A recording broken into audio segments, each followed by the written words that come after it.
estar dentro de lo que sería este seminario, magnífico seminario y necesario seminario de pensamiento y de colonial de estudio andaluz, ¿no?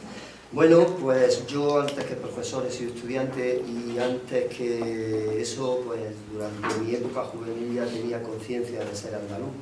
Me pilló la transición de adolescente y en ese sentido yo fui adquiriendo los momentos cruciales en que nos jugábamos ser una nacionalidad o ser otra cosa. Pues el 28 de febrero que se celebró ayer, en definitiva lo que se celebraba y lo que se celebró en aquella época fue el derecho a decidir, con una campaña contra el pueblo andaluz por parte de las instituciones del Estado central enorme, en el que todo eran impedimentos para que saliera en sí a una autonomía igualitaria a cualquier otra nacionalidad histórica, tal y como fue históricamente, tal y como sucedió en el 36, porque en el 36 las nacionalidades históricas eran Cataluña, País Vasco y Galicia, que son las que empezaron el proceso durante la República en ser reconocidas como nacionalidades históricas. Y Andalucía se quedó a las puertas porque le tocaba votar en septiembre del 36, quiere decir que un mes antes fue cuando asesinaron a Blas Infante y todavía está por desenterrar y por ver dónde se encuentra, ¿no? El llamado padre de la patria andaluza. Bueno, pues en principio mi presentación la voy a hacer en tres partes, o sea, tres bloques. El primer bloque más bien es iniciando lo que sería el papel que juega la educación en el sistema educativo actual andaluz, cómo está inserto dentro de una economía extractiva de mercado y cómo, como cualquier otra herramienta que tiene el poder, la educación es una más para sostener ese sistema, ¿no? Un sistema de economía extractiva. La segunda parte iría por una breve paso de la historia de la educación en Andalucía, centrándonos en lo que yo llamo los dos holocaustos que sufrió nuestro pueblo educativamente hablando. El holocausto que sucedió a partir de 1492, cuando se desestabiliza todo un sistema educativo totalmente estructurado, público y gratuito que existió en Al-Ándalus, cómo se desestabiliza para imponer una educación doctrinal. Y después vamos a pasar al segundo holocausto, que sería en 1936, cuando ya aquí se estaba instaurando la dictadura del proletariado de Blas Infante. La dictadura del proletariado sería el proyecto de revolución cultural que tenía Blas Infante preparado para cuando vinieran los mejores tiempos para Andalucía, que parecía ser que podría haber sido la Segunda República, ¿no? Y cómo se desestabilizan toda la idea de la nueva escuela con la institución libre de enseñanza. Y ya para terminar, vamos a ver, bueno, en contraposición de nuevo a esa educación que acabo de plantear, a ese proyecto de educación, aparece lo que sería el proyecto doctrinal nacional católico que impone el dictador Franco. Y después pues iríamos a una tercera parte, si no estamos muy cansados, y creo que es la más interesante, ahora con la que conviene, sería la actualidad, cómo se ha disuelto la cultura andaluza durante estos últimos 40 años, cómo por el poder tanto autonómico como central se ha intentado disolver cualquier atisbo de cultura andaluza en la educación, yendo en contra de las leyes como son el Estatuto de Autonomía, que en varios de sus artículos defiende que la educación en Andalucía debe de potenciar esos valores culturales, ¿no? Entonces vamos a empezar un poco a través de unos esquemas, podemos ver un poco el planteamiento que hago. En la escuela, junto con la familia y los grupos de iguales que consideramos que son los amigos o las asociaciones en las que no hay jerarquía, los medios de comunicación, por llamarlo de una forma, pues son todos esos agentes que al ser humano le hacen introducirse como socializable dentro de un colectivo, ¿no? Entonces, en realidad, la escuela debe de potenciar el ser creativo, que aquí lo he tachado, porque ante ese ser creativo se está sustituyendo poco a poco, y en estos últimos años con la LOMCE, con la última ley que hace ver de la enseñanza, se está sustituyendo por un ser posesivo y productivo dentro de lo que sería una sociedad de mercado. La meritocracia, por lo tanto, sería lo que sustituye al ser creador. Y la meritocracia lo que hace es que las personas ocupan un determinado lugar social por sus méritos. De ahí esa situación que vemos en los políticos de que cada vez más se descubre esa corrupción que tienen en su currículum de tener méritos que en realidad no los tienen, ¿no? Porque para ellos no es demostrar lo que son, sino tener un mérito que poner en un papel, ¿no? Entonces, por otra parte, partimos de un error o de una incongruencia en cuanto a la definición de que la educación pública, en la educación pública el que quiere puede. O sea, no se cumple en realidad esa posibilidad, porque todos tienen las mismas oportunidades. Pues es falso, esa premisa es falsa, porque todos tienen las mismas oportunidades. ¿Por qué? Pues he puesto esta imagen, no veis si veis un abuelillo buscando en la basura. Este abuelo seguramente, por suerte, o no, pero por suerte puede que pertenezca a una familia. Pues imaginemos el entorno que puede estar viviendo ese abuelo y en qué tipo de familia, ¿no? Lo que sí es cierto es que el fracaso escolar, que ahora hablaremos de porcentajes, que tenemos en Andalucía, uno de los mayores que tenemos en Europa, pues se da entre las clases sociales más precarias. Quiere decir que no todo el mundo llega a la escuela con las mismas oportunidades. El fracaso escolar, como decía antes, es el 34% con respecto al Estado español, que en la media del Estado español es el 23% en Andalucía. En Europa lo triplicamos, es en Europa el 11%. ¿Consecuencia de qué? Pues aparte de los desequilibrios sociales que estoy planteando, también es consecuencia del bajo gasto educativo que se invierte en educación, y también el poco número de docentes que hay con respecto al número de estudiantes en la educación andaluza. El sistema educativo, por tanto, incrementa la desigualdad social, el sistema educativo que tenemos ahora, y es un sistema en el que suspende la mayoría de los alumnos y potencia determinadas clases sociales. Por lo tanto, los desequilibrios entre clases sociales cada vez es mayor. Los resultados son peores en torno a la exclusión social. El fracaso escolar en Andalucía, pues puede que se le eche la culpa al profesorado, al alumnado, a los padres. Lo que es evidente es que los alumnos son las víctimas de este fracaso escolar. Sobre todo, no todos los alumnos, sino los de las clases medias bajas, niños inmigrantes, en riesgo de exclusión social. La pobreza infantil en Andalucía alcanza la friolera del 44%, que es la mayor de Europa, una de las mayores tasas de Europa, no soy la mayor, pero una de las mayores tasas de Europa.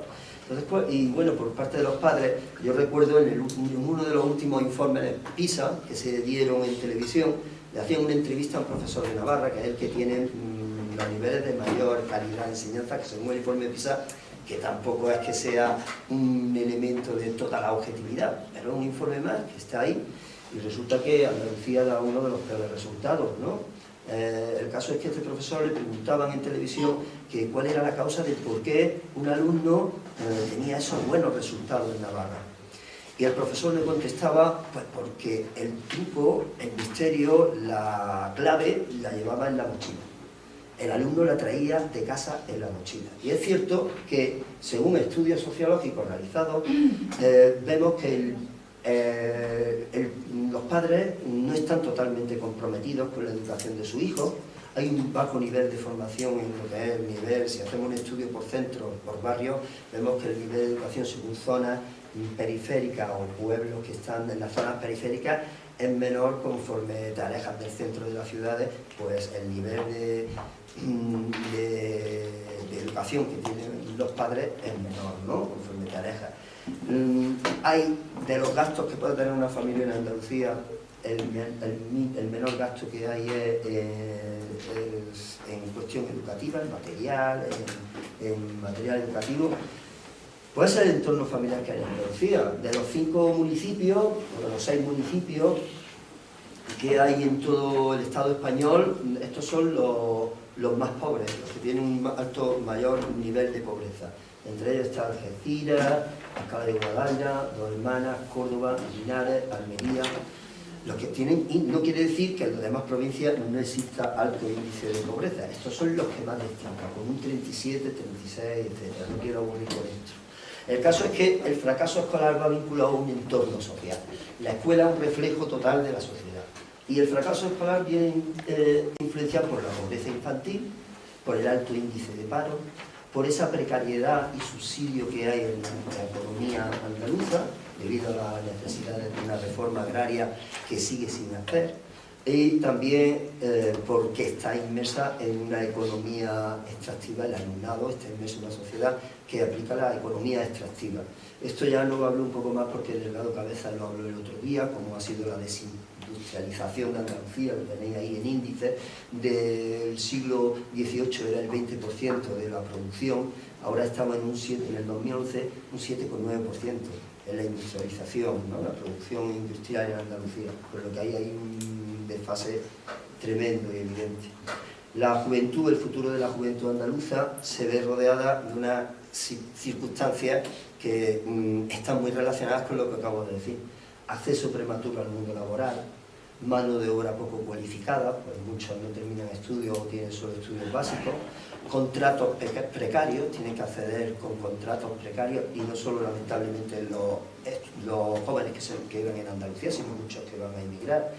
Algunos, por experiencia como profesor, sé que van a ingresar en cuerpos que le puedan dar la seguridad de tener un sueldo estable, aunque sea también ínfimo, como son cuerpos de policía y ejército. Sabes, muchos alumnos que están a lo mejor en un bachillerato que está en ciencia o un bachillerato de humanidades o de arte, hablas con ellos y dicen, no, yo es que quiero ser policía porque es lo que... Entonces te quedas un poco asombrado porque ves en ellos capacidades que podían superar en ese sentido la especialidad que están estudiando. Y luego, por otra parte, aquellos que pueden superar este bajo nivel de fracaso escolar y llegan a terminar su estudio, pues se convierten en emigración cualificada que se nos va. O sea, inversión que damos en Andalucía y padres que hacen el esfuerzo por educar a su hijo y al final se nos va esa materia humana.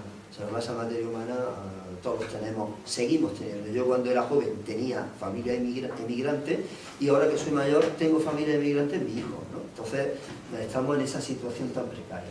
¿Producto de qué? Pues de que Andalucía se me encasilla en un rol. Tampoco me quiero parar mucho aquí porque lo estamos hablando en otras sesiones, ¿no? Andalucía es una despensa de Europa a costa de la explotación de los inmigrantes, ¿no?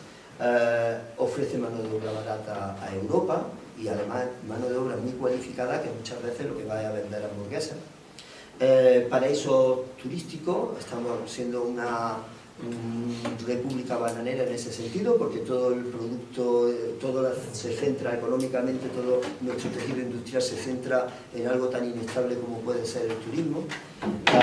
Somos destinados a ser sitios estratégicos de bases militares, nos convertimos también en gendarmes de Europa. Cementerios nucleares, somos también, sin ni siquiera, es lo único que no somos economía extractiva, somos economía en la que invierten en nosotros, en ser basureros nucleares sin producir energía nuclear.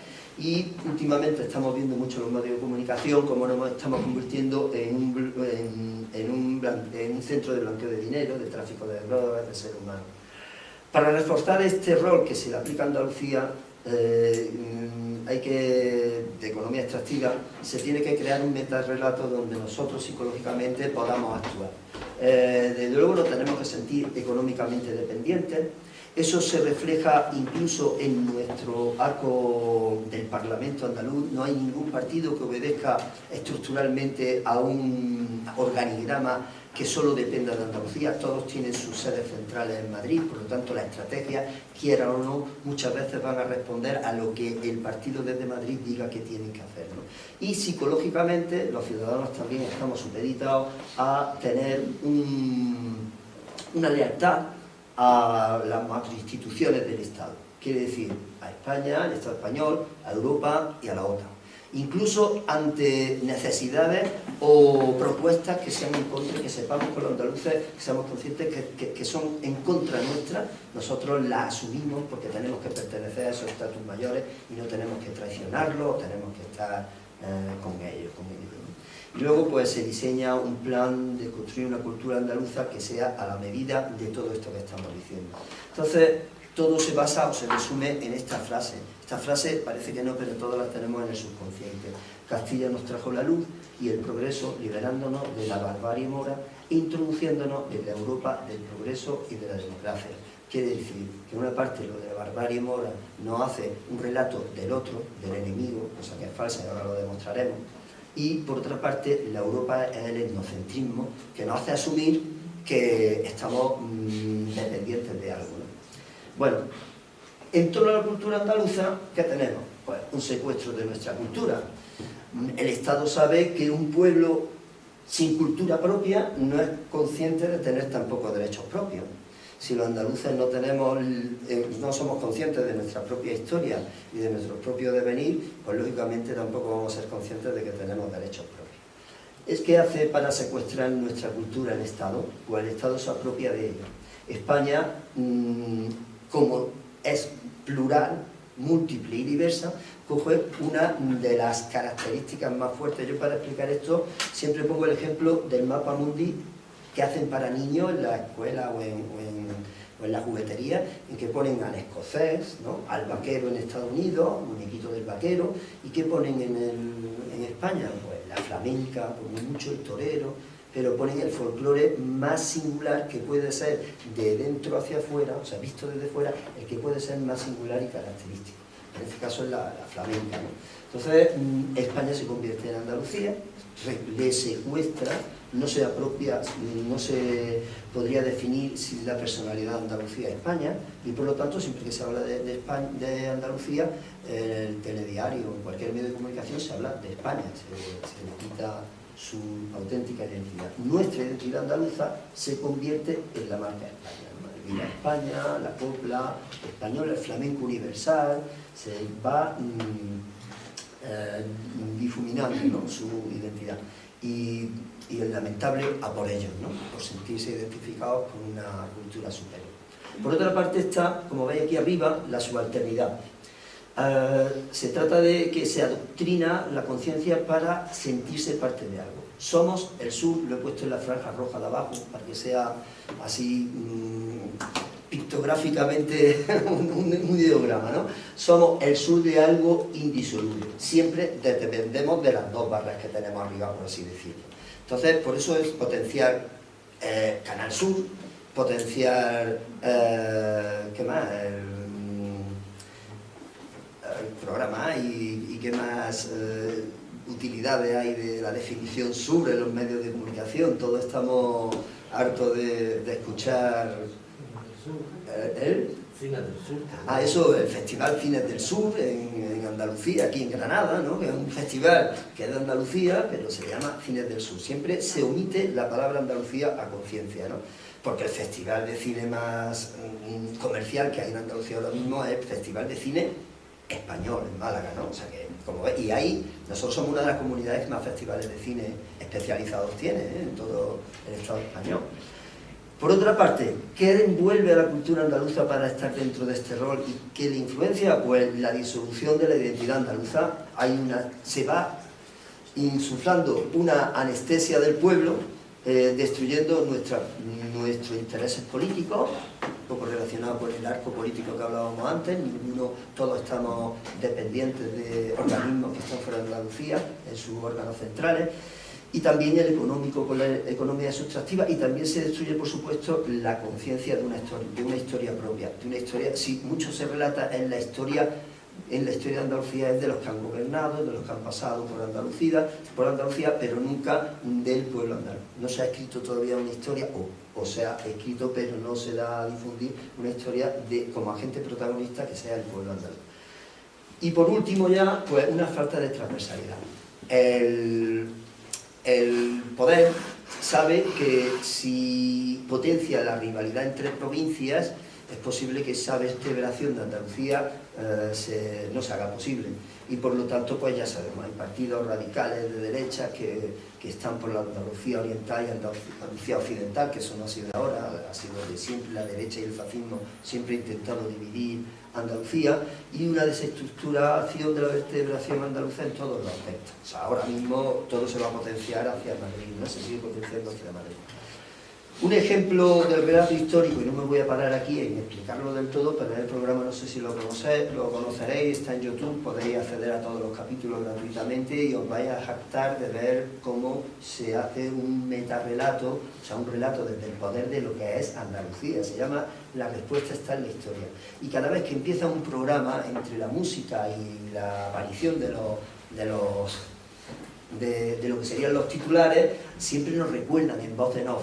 El contenido de este programa, como si fuera algo peligroso, como en una medicina, el contenido de este programa no va de la historia de Andalucía, sino sobre la historia que acontece en el territorio andaluz.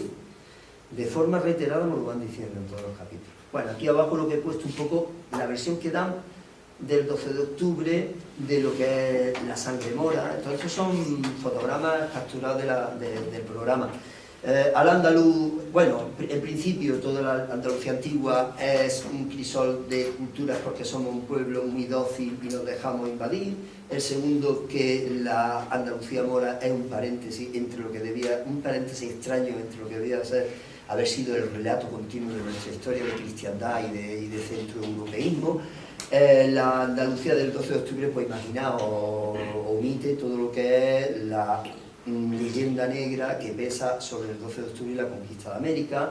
El Viva la Pepa se solapa, que es el constitucionalismo que consolida lo español como liberal, pues solapa y ensombrece todas lo que supuso el siglo XIX como revueltas campesinas, ¿no? Y como revueltas y como ofrecimiento de derechos que se hizo a través de los estatutos, del estatuto de la Constitución de 1883. Y la Andalucía romántica, pues la que potencia los tópicos que hasta ahora arrastramos, ¿no? Eso es un poco lo que consolidar. Bueno, toda esta base que tengo, que es la primera parte, os doy una pequeña bibliografía sobre donde he indagado para hacer todo este análisis. Son las crónicas de una crisis crónica, el informe sobre el estado de la pobreza en Andalucía, de 2018, con permiso Viva Andalucía Libre, de Tomás Gutiérrez, o el españolismo sorriente, de Manuel Rodríguez Illana, o del profesor Manuel Delgado Cabezas, que lo tuvimos el otro día aquí. Y ahora voy a dar un salto, voy a ser lo más breve posible para darle dinamización a esto, hablar sobre el relato de la historia de la educación, pero no por hablar de la historia de la educación, sino centrarnos en esos dos campos. En principio, aquí tenemos a un ponente que estuvo el otro día, Paco, ¿no? Pablo le estuvo hablando sobre Tarteso, él sabrá más que yo, sobre si hay algún indicio que nos hablara sobre la educación en Tarteso o no. Yo lo único que puedo asegurar puedo discernir es que la educación en los momentos primitivos ha sido siempre la relación directa entre padres e hijos, que han transmitido experiencias, costumbres y creencias con el fin y el objetivo último de la supervivencia, preservar la memoria y progresar, ¿no? Ese ha sido el origen de la educación en el ámbito familiar, ¿no? Yo me imagino que al tener escritura Tarteso, ¿no, Pablo? Me imagino que ya algo de educación estaría fuera de los límites de la familia. Se haría como un elemento social, no sabemos con qué características, pero al haber escritura quiere decir que hay una organización social sobre la cual todos se ponen en común para aprender un alfabeto y transmitirlo. Por lo tanto, me imagino que habría algún ente, no sé en qué ámbito, pero educación extrafamiliar sí habría. Ya en la Bética sí se tiene constancia que lo hay. Estaba reservado a grupos muy reducidos de las clases más mejor acomodadas, ¿no? Y Séneca fue uno de los primeros pedagogos que hay en la historia de la humanidad y fue cordobés, ¿no? O sea, que quiere decir que Andalucía tenía de por sí ya en la Bética un nivel cultural bastante avanzado. En la época visigoda podemos ver que imita la escuela romana, el tipo de escuela romana, una escuela clasista que solo va hacia la clase privilegiada, pero ahora con una intención, con la intención de que sea unos conocimientos académicos, no académicos, sino unos doctrinales cristianos, ¿no? Para infundir esa nueva religión, que por cierto no entra por el norte, como todos podemos tener en nuestro imaginario. El cristianismo entra como el Islam, en Andalucía entra por el sur, por el estrecho, ¿no? Entonces aquí podemos ver que cuando vienen los visigodos, cuando nos invaden los visigodos, Andalucía ya tenía un alto nivel cultural, hasta el punto de que Antonio Medina Morera, que es uno de los autores que empezó a hacer una nueva narrativa de la historia de Andalucía desde una perspectiva no dependiente del Estado, y que no era mucho menos la versión colonialista que nunca nos cuentan, nos habla de esta etapa de transición diciendo lo siguiente: la población de los andaluces romanos libres, ampliamente discriminados por los visigodos y los campesinos en régimen de servidumbre y esclavitud, viviendo en condiciones muy duras, fueron la base social que franquearían las puertas a los musulmanes que se pasearon por Andalucía como un no auténtico libertador. Quiere decir que Antonio Medina propone o pone sobre la mesa esa constante que hay entre los arabistas, ¿no?, en el Estado español, de si hubo invasión o no hubo invasión. El caso es que vamos a pasar por encima hacia los puntos principales de lo que fue la educación en Al-Ándalus, que supuso una revolución educativa para como estaba Europa en aquella época.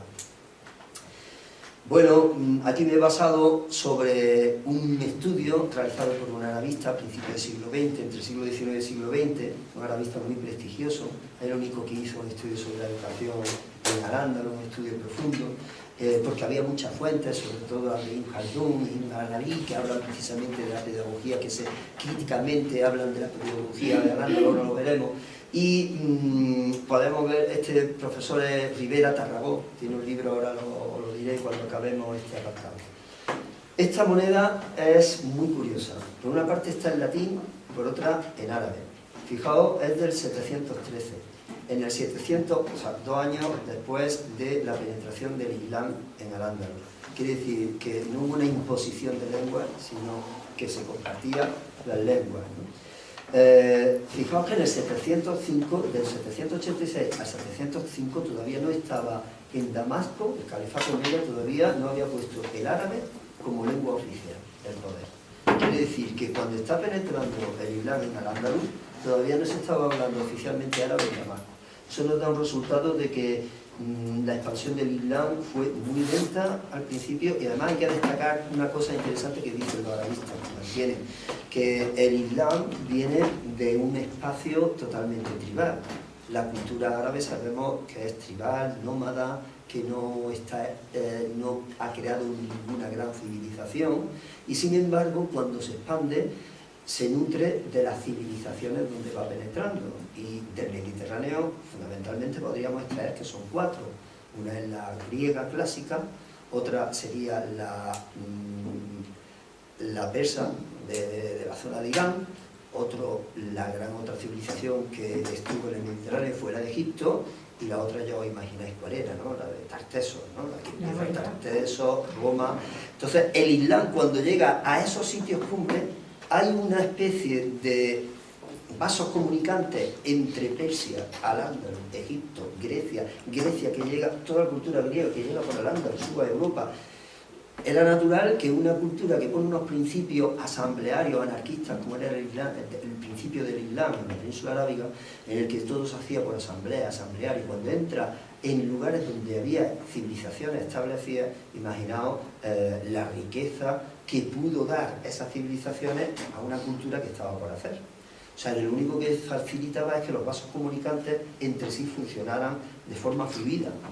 Entonces vamos a ver aquí Francisco García Duarte, que también es un compañero, historiador de la cultura y de la historia de Andalucía, sobre todo de la lengua, y pertenece, que el otro día hablábamos del habla andaluza, pertenece también a la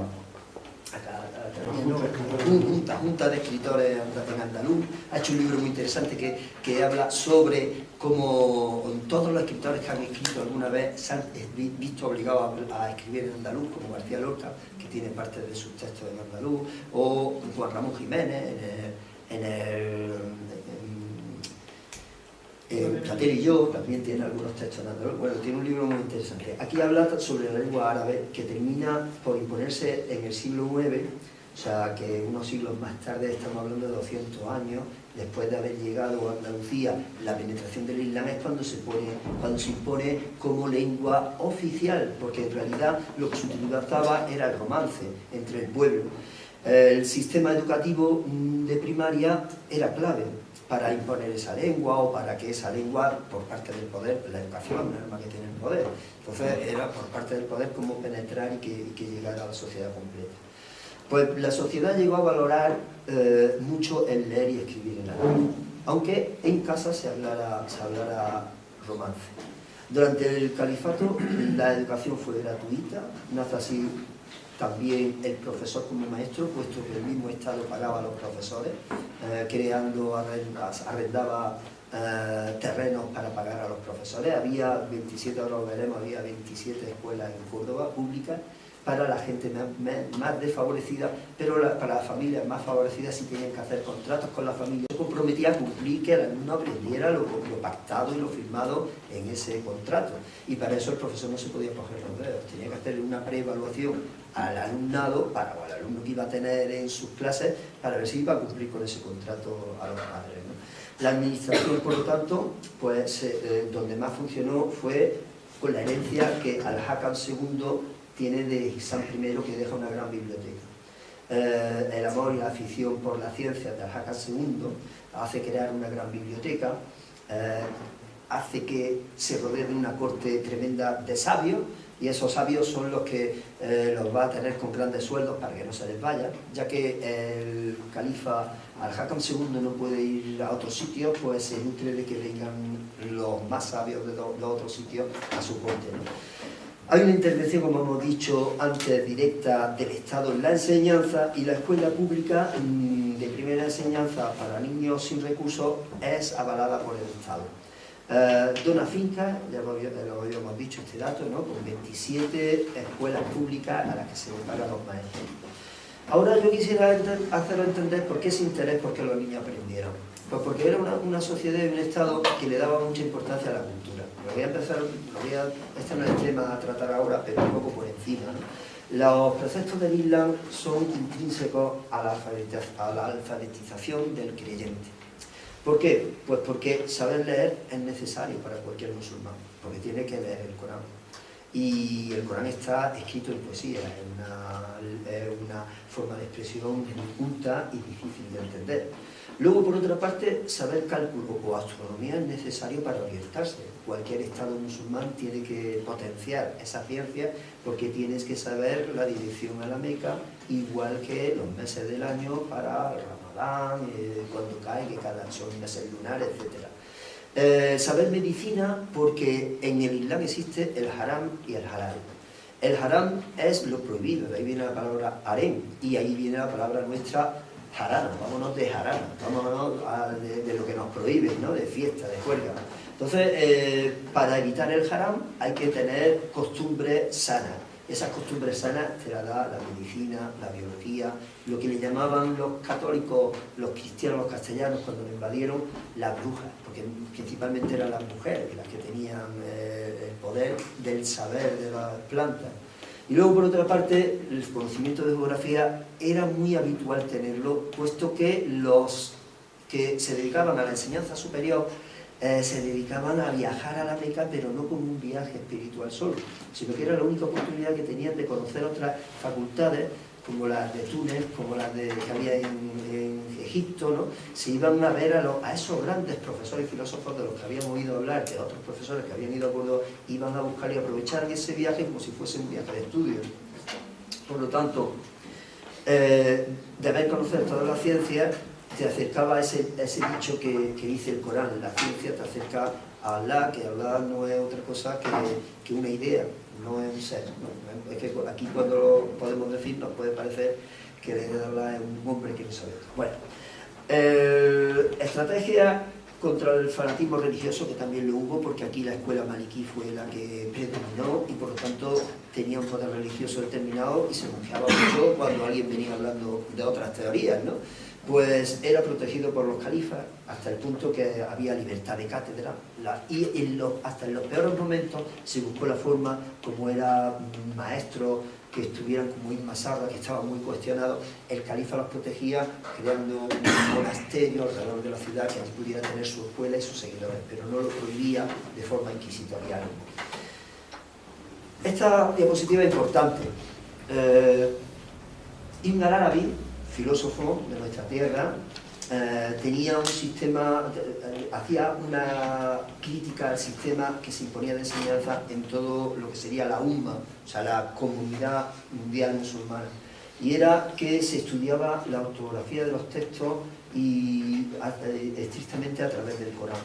Entonces los alumnos de primaria no tenían conocimiento de una lengua tan difícil, de una retórica tan difícil como podía tener el Corán. Entonces lo que hacían era memorizar, que todavía se hace en muchas escuelas de países musulmanes. Se memoriza literalmente sin saber lo que se lee y lo van recitando, pues como nosotros cuando chicos aquí nos enseñaban el Padre Nuestro y la Ave María, no sabemos de la mitad de las palabras lo que significaban.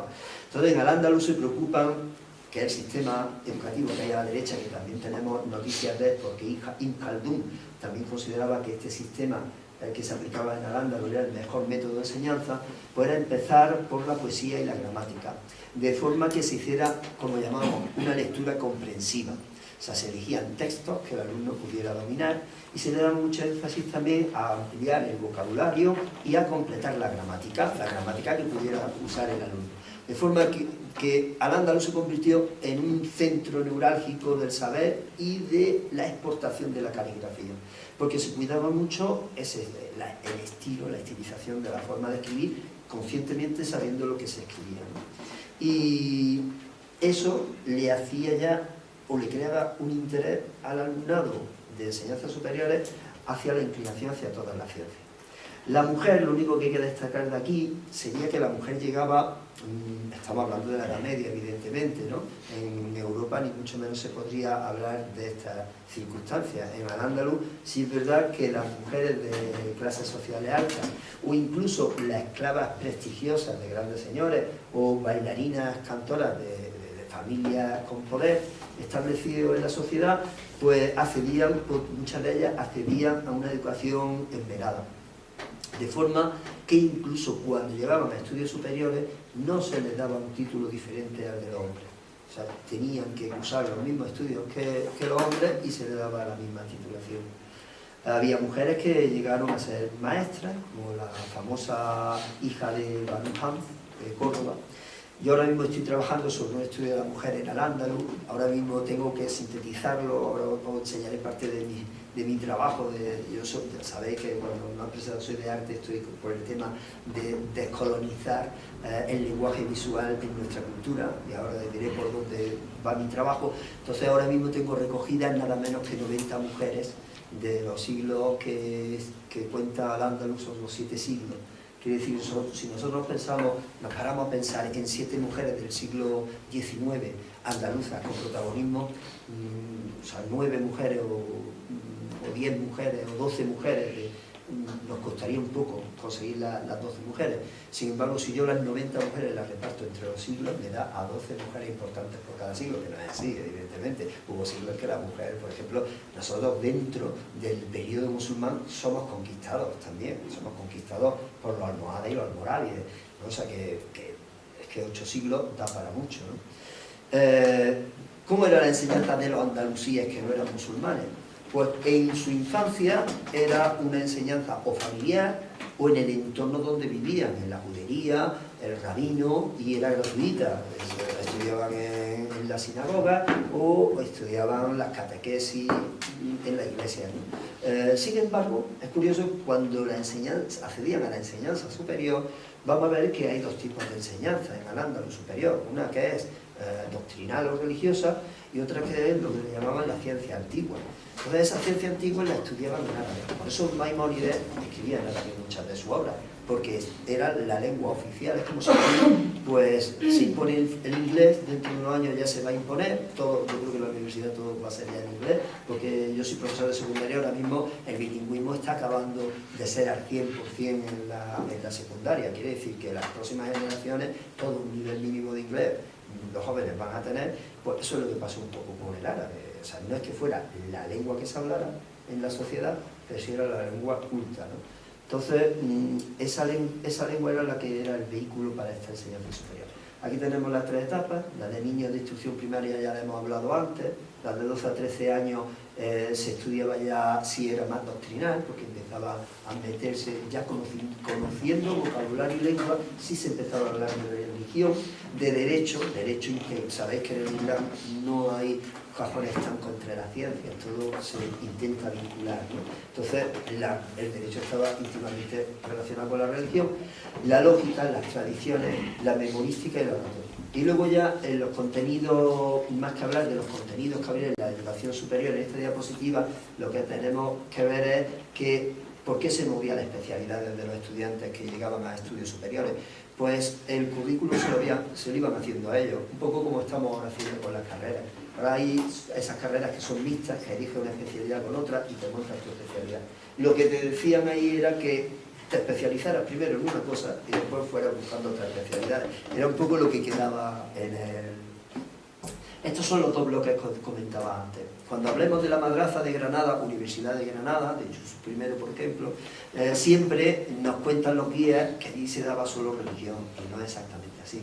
O sea, tenemos un bloque azul en la parte baja, que serían todas esas ciencias de lo antiguo que decían, según Mijaldún, son las propias de la naturaleza humana. Son todas esas ciencias que nos venían de distintos países, como hemos dicho antes, Siria, Grecia, etc. Y decía, se han dedicado a ellas todas las comunidades con cierto grado de civilización desde la aparición del género humano. O sea, que veían que era totalmente necesaria introducirnos en su saber para entender nuestra realidad, ¿no? Entre ellas, por ver todas esas asignaturas, ¿no? Aquí destacaría, por ejemplo, pues la de música, que luego haremos también un poquito alusión a ella, canto, instrumentos, composición. Desde el siglo X, en Córdoba, Califal, ya había conservatorios de música. Son los primeros conservatorios de música que va a haber en Europa. Y no se estudian, no están integrados en la especialidad de música. De hecho, yo antes de ayer estaba con unos alumnos que están ahora haciendo prácticas de música, estaban con la música barroca, que estaban diciendo que querían enseñar a los alumnos el símil de colores con las etapas musicales. Y yo veía, decían, barroco, oscuridad, o oscuro, el renacimiento, luz, iban todos con temas asimilando o haciendo semejanza entre colores y digo yo, bueno, y al andaluz dice, no, es que esta es solo música occidental. Como si al andaluz no fuera cultura occidental, ¿no? O sea, ya son los compartimentos estancos. Entonces, bueno, y ya pues podéis ver que lo que hablábamos antes, matemáticas, ciencias de la cuantificación, de la cual la geometría la tenemos muy presente en la Alhambra. La Alhambra es un libro abierto de poesía, de geometría, de historia. O sea, tenemos un libro que si supieran nuestros alumnos un mínimo de árabe, como puedan saber latín, no la verían como algo extraño, ¿no? Viajes de estudio se hacían, como hemos dicho antes, no lo vamos a repetir, se viajaba a la Meca, pues se aprovechaba como viaje de estudio, y había algunas asignaturas que tenían prácticas, como era la medicina, la farmacopea o la agricultura, sobre todo, pues eso. La medicina sobre todo porque está una vida humana, ¿no? Tienen que tener un maestro que hiciera prácticas con él. Las tres universidades principales, la de Murcia, que debe, junto con la de la Universidad Nazarí de Muhammad II de Granada. De hecho, Muhammad II lo que hacía habitualmente era proponiéndole más dinero a los profesores que se vinieran para Granada. Entonces había un chantaje de profesorado para engordar la ciencia en la Universidad de Muhammad II. Y luego la que conocemos todos de la dinastía Nazarí, de Yusuf I, que está en la calle Oficio, de la cual solo queda el oratorio, y estaba construida mucho antes que la de París, Salamanca, Alcalá o Bolonia, de 1349. Anteriormente, en el 34, ya Yusuf I abre la madraza de Málaga. Quiere decir que las madrazas son una estructura universitaria que se extiende tarde por Al-Ándalus, pero que se llega a extender, ¿no? Y mucho antes que en Europa. En ella se enseñaban todo lo que hemos dicho anteriormente. Y este es mi proyecto. Mi proyecto va sobre ilustraciones. Yo cuando me metí un día en internet buscando ilustraciones sobre determinados conceptos, historias y costumbres de Al-Ándalus, lo único que veía era guerreros con alfanjes, guerreros musulmanes cortando cabezas, violentos y tal. Y digo, esto no corresponde a nuestra identidad, esto no corresponde a ese primer renacimiento que tuvimos. Entonces me dediqué a hacer una exposición en la que ilustré a modo de similar al que puedas encontrar con la Edad Media en Europa. Si tú te metes en cualquier cuestión de la Edad Media, pues te sale el poeta, te sale el trovador, te puede salir cualquier personaje culto, pero sin embargo en Al-Ándalus siempre va hacia el reino perdido o el reino violento, ¿no? O la cultura violenta. Y de aquí destaqué algunos personajes y hice unas ilustraciones, Luna de Córdoba, entre ellas, pues, poeta y gran escritora, ¿no? Infirnás es un personaje que, aquí tengo la ilustración, aquí abajo, Pues Infirnás es un personaje que en el siglo X vuela sobre Córdoba, 5 siglos antes que Leonardo da Vinci. Todos los niños en el Mediterráneo sur saben quién es Infirnás. Incluso muchos aeropuertos, en las rotondas del aeropuerto, tienen una escultura de Infirnás. Aquí, por fin, se le ha hecho, en el puente que va de Córdoba al aeropuerto, se le ha hecho una alegoría en forma de ala al puente y se le ha llamado Puente Infirnás, pero no aeropuerto. Bueno, pues era de Ronda, nace en Ronda. Yo cuando voy a Ronda y veo los pájaros por debajo mía, por allí por el barranco, digo, por el tajo, digo, contra ese que Infirnás, yo creo que desde chico tendría ese ansia de querer volar, ¿no? Pues como ellos, otros personajes muy curiosos, como vemos a Al-Muradí, de Al-Muradier, que vuela, no, perdón, Ibn al-Muradí, que es padre de la robótica. Tiene un libro que se llama El Libro de las Maravillas, que lo tiene en la Biblioteca de Florencia. Bueno, pues en este libro te describe cantidad de artilugios mecánicos potenciados por mecánica automática por el agua, por presiones de agua y vasos comunicantes. De hecho, en la Alhambra lo servían robots, autómatas, con el impulso y la presión del agua. Bueno, todo esto lo desconocemos la mayoría de los andaluces, no se cuenta, no se va más allá nada más que a contar el relato que todos conocemos, ¿no? Y como ellos, pues otro, Al-Qasim con su Abul Qasim con sus instrumentos quirúrgicos, Azarquiel, que era el gran astrónomo, todos ellos andalusíes, Al-Idrisi, viajero y geógrafo. Tenemos por aquí a Ziyad, que hemos hablado del músico, Abu Hamid al-Garnatí, que es el que trajo los esquís a Sierra Nevada por primera vez, que era el Monte Solay. No era para que al-Garnatí estuviera ya considerado un personaje curioso y hacer camisetas en Sierra Nevada que llevaran su nombre y que tuviera potencial en los mundiales. Pues nada, como no es nuestro, son los otros, los de la otra cultura, son el enemigo, el desconocido. Nosotros como mucho nos podemos sentir que somos los conquistadores de la Alhambra, nuestros abuelos conquistadores. Y de hecho, si vas por una ruta por Granada con algún guía, verás cuando te habla de la Alhambra, te hablan de ellos, y entonces cuando construyeron esto, cuando hicieron lo otro, y cuando vas a la plaza de Isabel la Católica con Colón, dice, y nosotros conquistamos América, ya toman el papel. O sea, nos han hecho subconscientemente identificarnos con una parte de la historia y amputarnos, porque no hay otra palabra, y nos han amputado otra gran parte de la historia. Y como, bueno, pues esto sería un poco el resultado de lo que yo ahora mismo estoy trabajando. Y en 1492 cuando llegamos al primer genocidio educativo en Andalucía. O sea, nos encontrábamos con una estructura que más o menos fue funcionando hasta el reino nazarí como pudo. Evidentemente su florecimiento fue en Córdoba, pero bueno, pues ya de esto lo voy a pasar un poco por encima porque ya Zarco, ¿no?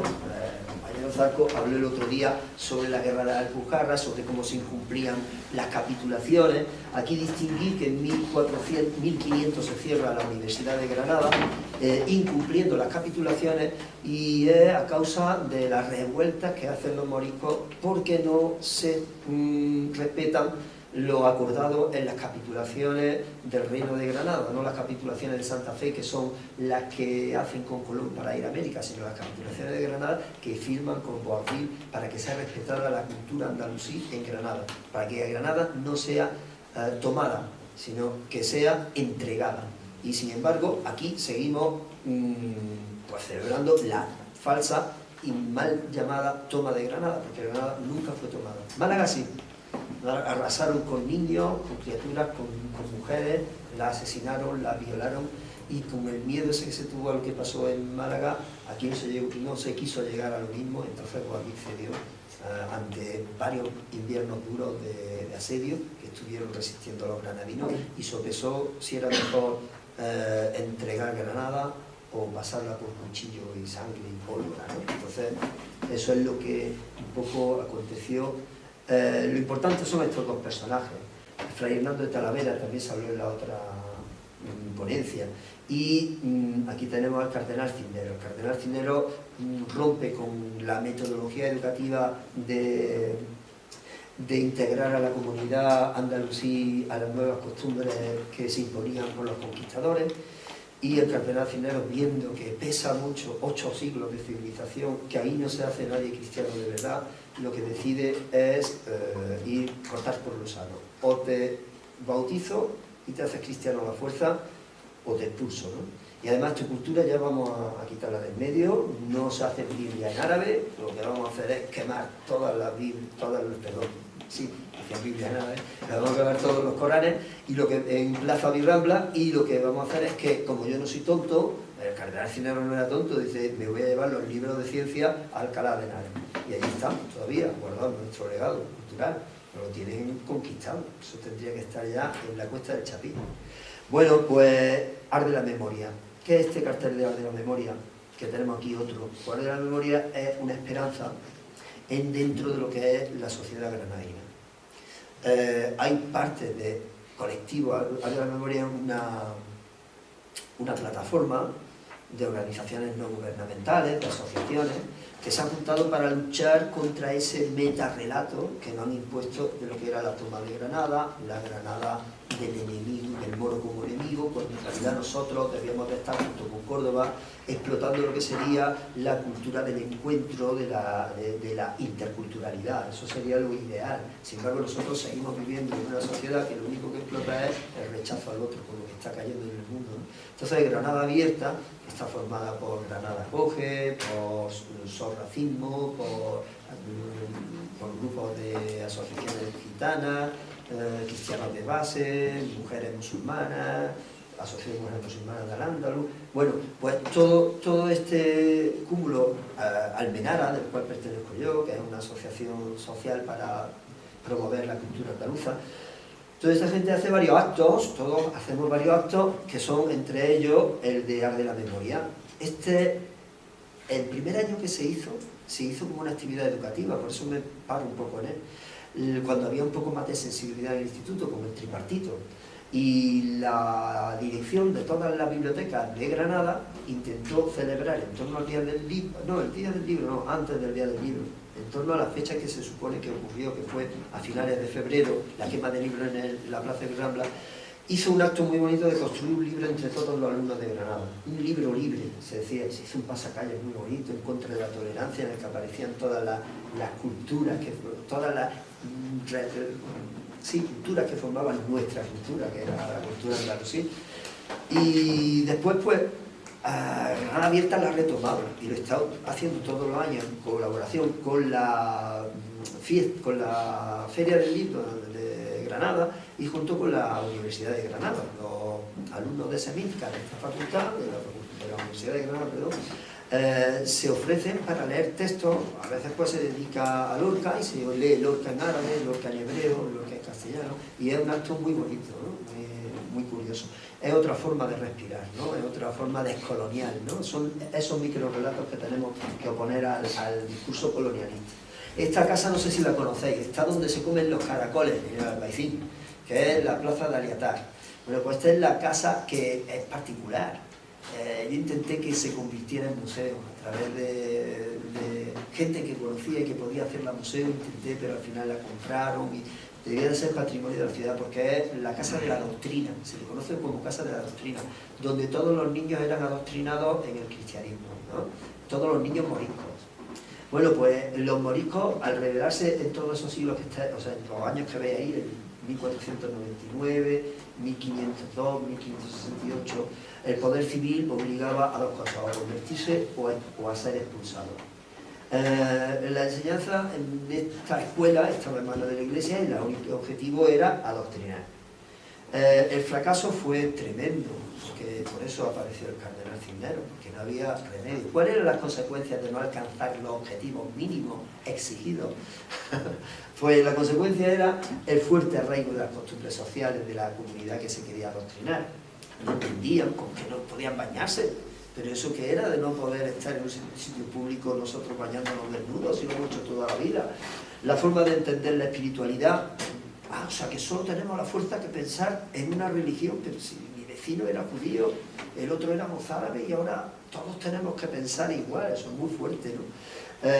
Y luego sobre todo también algo muy importante, esos eran los valores étnicos y mediterráneos adquiridos por la civilización de Al-Ándalus y mantenidos en Al-Ándalus, que no eran feudales, eso es importante, no había feudalismo, la tierra era comunal, lo único que hacía el califa era administrarla, o el sultán, era administrar la tierra no se heredaba. La tierra, tú como padre no podías heredar la tierra a tu hijo a no ser que la explotaran y justificaran su explotación, si no pasaba a manos de otras personas. Entonces, en ese sentido, hay ya tesis sobre este tema, ¿no? Entonces, frente a eso, ¿qué se querían imponer? Pues eran valores mesetarios, etnocéntricos y feudales, ¿no? Cosa que era para ellos contradictorio. Las pragmáticas en 1511 siguen, la de Doña Juana, que ordenaba la quema de libros, y el adoctrinamiento, pues no lo vamos a saltar porque simplificando era preparar a docentes que eran curas para adoctrinar o que los mismos moriscos aprendieran lo mínimo para que adoctrinaran a los suyos. Lo que es más dañino y más fuerte de aquí es que a mí me recuerda a Trump con los niños en las fronteras, como los separan de su familia, es lo que se hacían con los hijos moriscos. O sea, para un cristiano, castellano cristiano, el que un niño naciera en la Granada conquistada ya era cristiano, ya no era converso, de nacimiento era cristiano. Entonces, si se expulsaba a sus padres, ¿cómo se iba a expulsar a un cristiano? Era como coger a un ser que es de tu esencia y llevarlo a tierra infiel. ¿Qué le va a pasar al pobrecillo allí? ¿Lo van a volver a hacer infiel? Entonces le obligaban a irse sin los hijos. Entonces, ya, ahí eso está muy estudiado en la revista Andalucía en la Historia, y hay también varios artículos sobre cómo algunas familias de moriscos tenían que ir hasta Marsella, porque a territorios cristianos sí se les dejaban ir con los hijos, pero como se les cruzara, como si intentaran cruzar el charco, no les dejaban. Pues se tenían que ir hasta Francia, y una vez en Marsella sí les dejaban cruzar ese largo viaje que imagínate en aquellos tiempos si llegarían vivos o no.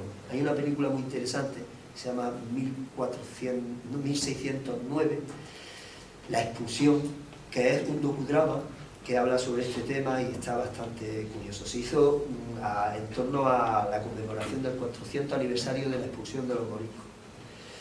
Vamos a pasar esta parte porque todos conocemos, ¿no? La parte y además entendernos ya demasiado, el control ideológico que es en el siglo XVI, con Felipe II, es tremendo. La cultura no solo a nivel de Al-Ándalus, sino a nivel de todos los reinos de la península, se queda colapsada, atrasada, gracias o a causa del nacionalcatolicismo, la Santa Inquisición, el control de la información. Aquí podemos ver cómo la universidad de todos los reinos de España se cierra a Europa por temor a que entren influencias del protestantismo. Y la guerra de la Alpujarra, de las que antes hemos hablado, Fernando de Valo, mirad, en 1568, ¿no? O sea, ya casi cerca de cumplir el siglo de la conquista. Hay un granaíno que se cambia su nombre, Fernando de Valo, lo cambia por hijo de los Omeyas, o sea, hijo de los califas de Córdoba, ¿no? Ben Umayya, que es el que inicia la revuelta por el incumplimiento de las capitulaciones.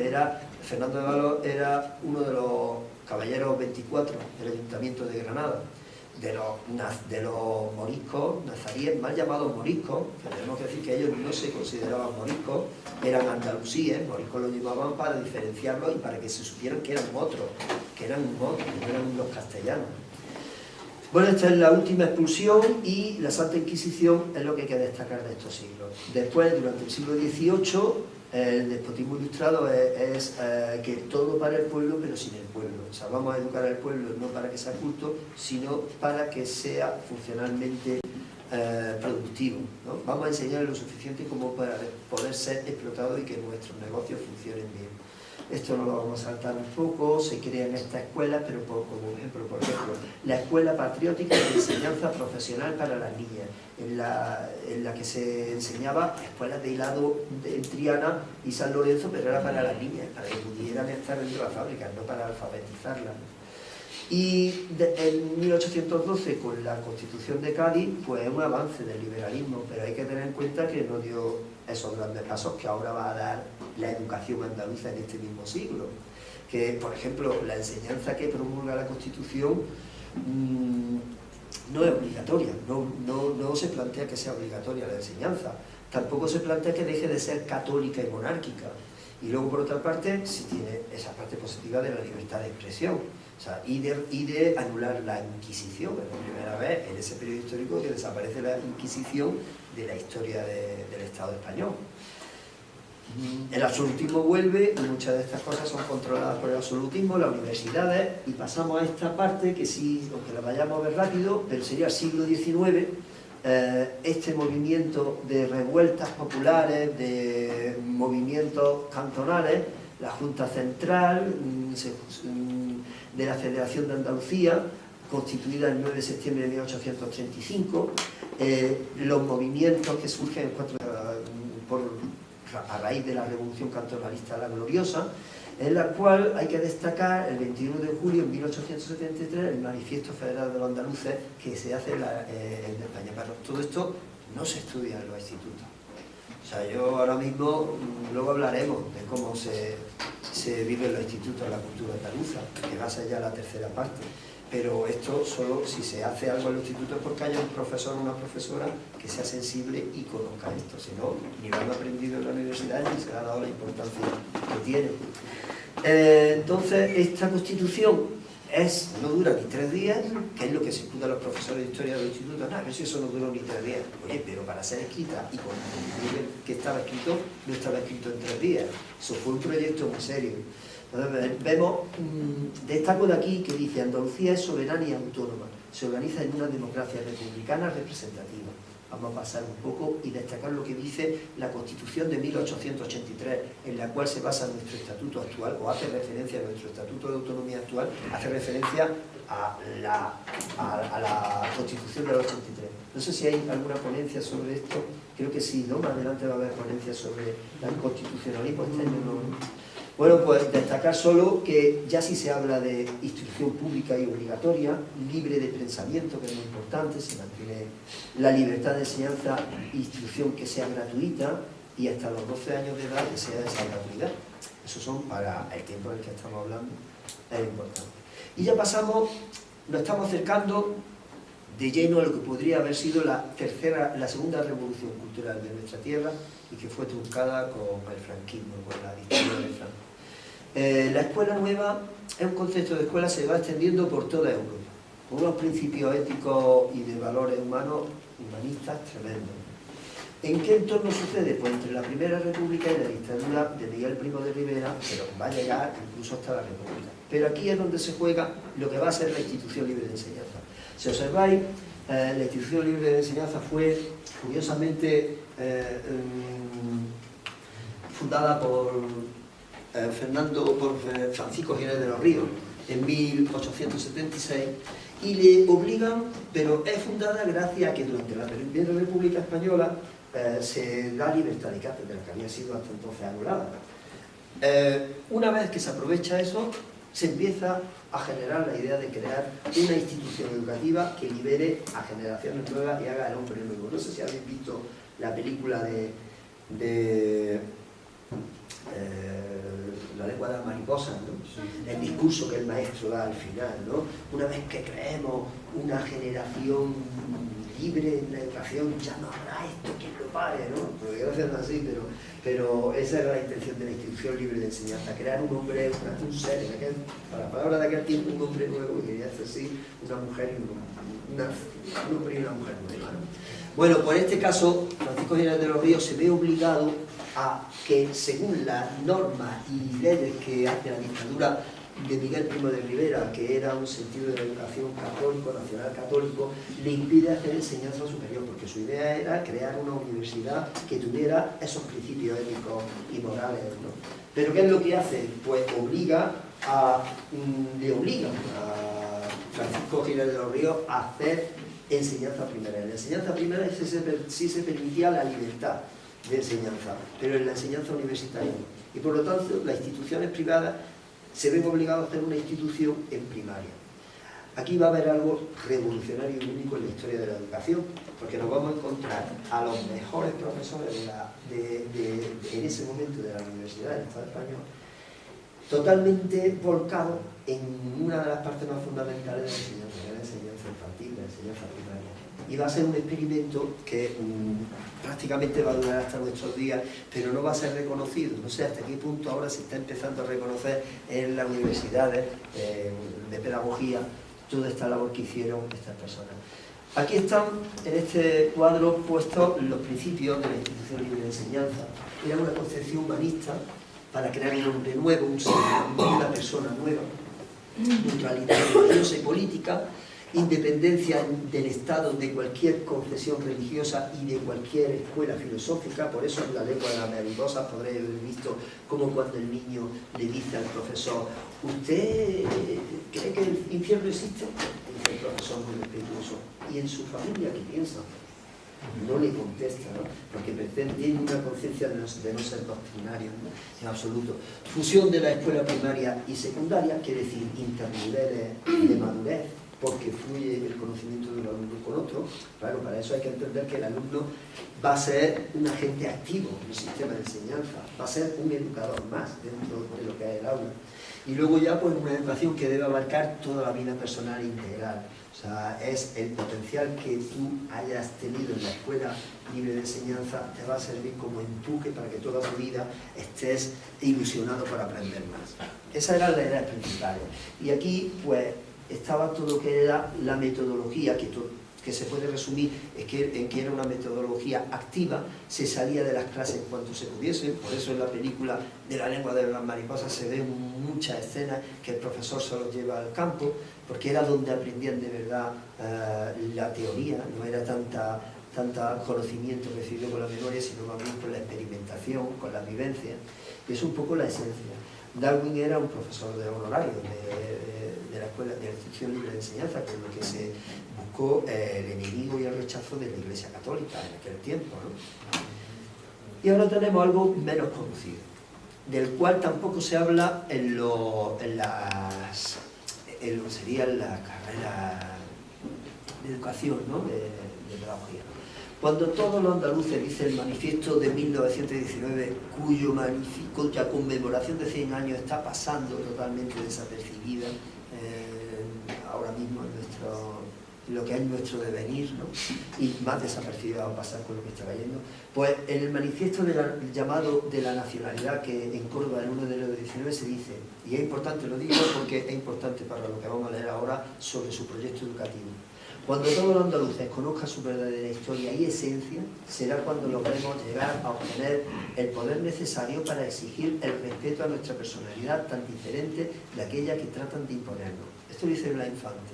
No sé si recordáis aquella diapositiva que os he puesto de un pueblo sin conciencia, pues no es consciente de que tiene derechos y tal, ¿no? Pues lo pongo un poco en relación a esto.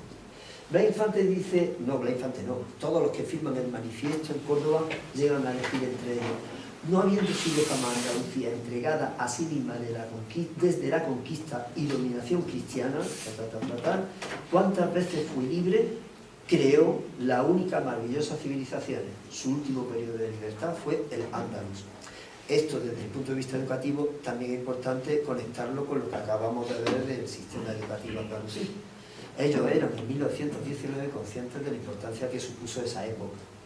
En la manifestación, el manifiesto, nos llega también a decir, dentro de sus principios, el manifiesto es de una actualidad rabiosa. Yo lo estoy trabajando ahora en Ciudadanía con mis alumnos de primero de bachillerato, y del manifiesto están extrayendo todos los mensajes que tiene feministas, que tiene un apartado expresamente dedicado al feminismo, todos los mensajes que tiene en cuestión del conflicto catalán, que dicen los alumnos, se sorprenden, pero si se está diciendo lo mismo que ahora, y hay el mismo conflicto y la misma situación que hay ahora, y se comprometen, ¿no? O sea, yo os invito a que leáis el manifiesto, que es tremendo. Instrucción gratuita es lo que dice en torno a la educación. Enseñanza obligatoria. Maestros y profesores con pensiones, o sea, con becas periódicas en el extranjero, para que sean profesores vinculados al mayor progreso que haya en educación en otros países.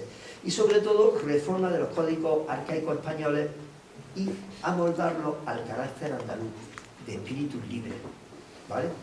Eso lo remarco así en verde porque es lo que ahora vamos a ver en la tercera parte, en la que vamos a hablar cómo se disuelve la cultura andaluza en el proceso autonómico.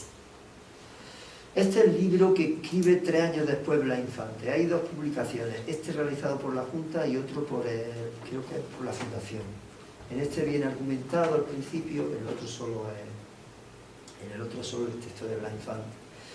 Un nuevo modelo, esto sería lo que dice el libro que escribe 3 años después del manifiesto del 19. Un nuevo modelo de sociedad donde los políticos serán sustituidos por educadores, cuya función será modelar a la humanidad para que camine hacia el mundo mejor. Este título nos puede chocar, dice, dictadura pedagógica. Claro, él lo único que dice es que no se puede justificar ninguna dictadura que no sea la de la pedagogía. O sea, que fuera dictadores y la cultura y la pedagogía al poder, es lo que está diciendo, ¿no? Sustituir políticos. Donde os voy a resumir brevemente lo que sería este libro, ¿no? El libro parte de un momento concreto. El nacionalismo andaluz va buscando la creación del espíritu andalucista por medio de la educación metafísica del pueblo, o sea, por la búsqueda de su ser más profundo, de sus principios y de sus causas. ¿En qué situación nos encontramos para que Blas Infante escriba este libro? Pues nos vamos a fijar en esta columna. Se denunciaba el estado de abandono de la enseñanza en Andalucía. La educación del jornalero, los andalucistas, y no solo los andalucistas, sino todos los movimientos progresistas de esa época, sabían que era la educación del jornalero la herramienta fundamental para la liberación de Andalucía. El proyecto que, por lo tanto, se plantea una revolución cultural en la que se proponga una educación que pretende la universalidad de la enseñanza, o sea, que todo el mundo llegue al sistema educativo, acercándolo a los intereses y necesidades nuestras del territorio donde nos encontramos. Los 3 elementos que configuran el libro son los que veis aquí arriba. Se escribe en torno a la Revolución Soviética, que es en el 17, una construcción ideológica del andalucismo, o sea, en torno a la construcción ideológica del andalucismo que se está dando estos años, y la otra cuestión que es la que hemos visto antes, la nueva escuela de institución libre de enseñanza. Todos estos 3 premisas son las que van a constituir. ¿Cómo cree Blas Infante que se puede llegar a eso? Pues en una sociedad que se estructure de la forma que yo con estos pictogramas he puesto aquí. O sea, desde los centros andaluces, que no solo estaban en Andalucía, sino que están todavía y siguen existiendo en Cuba y en Francia. Y eso va vinculado con lo primero que hablábamos, como en Andalucía los padres no están totalmente implicados en la educación en valores. Y bueno, esto resalta aquí lo que es el papel de los padres. Blas Infante dice que los padres son los profesores que la naturaleza da a los hijos y que por lo tanto son los primeros que tienen que saber educar a su hijo en un espíritu comunista, o sea, en un espíritu de igualdad y de justicia. Blas Infante también tenemos que destacar que impulsa las visiones pedagógicas dentro de la dictadura del proletariado, cosa que se va a poner en marcha en la dictadura, o sea, perdón, en la República. Andalucía por sí, pero no para sí, sino para la humanidad. O sea, por sí, que sea soberana, que ella distribuya y que dé lo que necesita, pero no que le diga a nadie lo que tiene que dar. Y esta es un poco la estructura que de aquí resalto, que vamos a simplificarlo. O sea, la estructura que Blas Infante proponía era una educación que estuviera acorde con los espacios reales. Si él estaba en una localidad o una zona minera, que hubiera escuelas e instituciones que impulsaran esas especialidades, sobre todo para que los jóvenes no tuvieran que emigrar de los lugares donde se encontraba el territorio natural donde habían establecido su vida. Luego, por otra parte, meto ahí, no sé si veis hoy algunos de arte, veréis que está el logotipo de la Bauhaus, en el segundo renglón de esa idea de logotipo.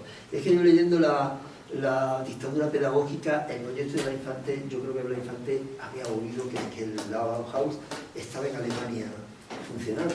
Sabéis que nace con la crisis de la Primera Guerra Mundial y una forma de potenciar la producción de calidad dentro de un sistema ya de revolución industrial, pero que no pierda la calidad del producto uniendo artes e industria. Pues esa idea misma la tiene Blas Infante. Los ateneos populares, como elemento de llevar la cultura más allá de la escuela, y la escuela y las universidades del Andaluz como un símbolo de lo que ya hemos hablado. Se habla de que esa educación en Andaluz fue una cultura que estaba destinada a todo el pueblo, en un clima de completa libertad de conciencia, y por otra parte fue una excepción en la educación europea. En ese momento en Europa no hubo otro momento más relevante y tan significativo educativamente hablando como fue ese tipo de educación. Y luego las juntas locales y reformas sociales era otra estructura dentro de los municipios para crear bibliotecas, salas de lectura. La República, destacar que sí, pues la República, destacar solo que yo creo que si queréis podemos terminar en el segundo genocidio, hacer un descanso y si me permitís, porque tiene interés un poco por encima, por lo menos hablar de cómo es la situación en Andalucía, de cómo se ha ido. ¿Casi? ¿Llego ya? Entonces, bueno, pues la República, destacar que las regiones autónomas podrán organizar la enseñanza en su lengua respectiva. Quiere decir que ya era sensible a las peculiaridades y variedades que había en el Estado. Las misiones pedagógicas, aquí viene la estructura, cómo funcionaban, estaban hechas no para educar al pueblo, sino para llegar la cultura al pueblo, porque se les incriminaba mucho el hecho de que eran una especie como de snob, que querían darse de muy sabiondos ante el pueblo, y no fue así. Lo que quisieron era, donde no llegaba el cine, donde no llegaban los museos, quisieron llevarlos, ¿no?, a los pueblos más desfavorecidos. Había un 44% de analfabetismo. Mirad, estos son los 4 andaluces que habrá más, pero estos son los 4 andaluces más destacados que estuvieron comprometidos con las misiones pedagógicas. Blas Infante como idea originaria, Giner de los Ríos también, que fue el padre de la institución libre de enseñanza, que fue el que se volcó en las misiones, García Lorca, que con su barraca llevó también la cultura a los pueblos, fue la misma filosofía que las misiones pedagógicas, y José Valdelomar, que lo conocemos menos, pero es uno de los más prestigiosos directores de cine, que fue el que hizo estas famosas fotos que todos vemos de la barraca, y era, o sea, de las misiones pedagógicas, y fue, que tenía que tener un monumento en Granada, o algo que lo reconociera en su memoria, y José Valdelomar ha sido casi, pues, por así resumirlo, el que generó el concepto de videoarte en su época y con los medios que tenía, ¿no? Fue el encargado de todo el tema cinematográfico. El segundo holocausto que tiene Andalucía sería pues que el colectivo más reprimido, represaliado por el franquismo, por la dictadura franquista, fue el magisterio. Se crearon comisiones depuradoras, cientos de profesores fueron desaparecidos y fusilados, y centenares de los cuales fueron maestros. Aquí tenéis una información, bueno, paseando a Lorca, tenemos aquí al autor del libro en el que nos describe pormenorizando pues todos los profesores represaliados en Granada que hubo en los primeros años de la Guerra Civil y en la persecución que hubo en la posguerra, ¿no? La Ley de Reforma de Enseñanza del 38 pues vuelve a la educación nacional catolicista, separación por sexo en la educación, cosa que había desaparecido en la República, y la quema de libros, que hablar, se hacían quemas de libros, pero como si estuviéramos en la Edad Media, aprovechando una feria del libro, vamos a hacer la quema del libro, que es inmoral o es marxista, ¿no? Y nada, estos son los libros un poco en los que me he basado, ¿no? Rivera y Tarragó, por libros y enseñanza en Al-Ándalus, los códigos del Reino de Granada, de Baruja, la Constitución Andaluza de Antequera, de Francisco Campos, y Soberanía en Andalucía, de Trujillo, la dictadura pedagógica en estas dos versiones, Giner de los Ríos y Los paseos con Lorca de Paco Viguera, de mi hermano. Ahí tenéis un poquito. Y ya faltaría esta, ya lo que no sé yo, si resumirla, dejarla para otro día, hacer luego el debate, hacer ahora los descansos, ¿cómo lo vemos? ¿Cómo estáis? Bien, estamos bien.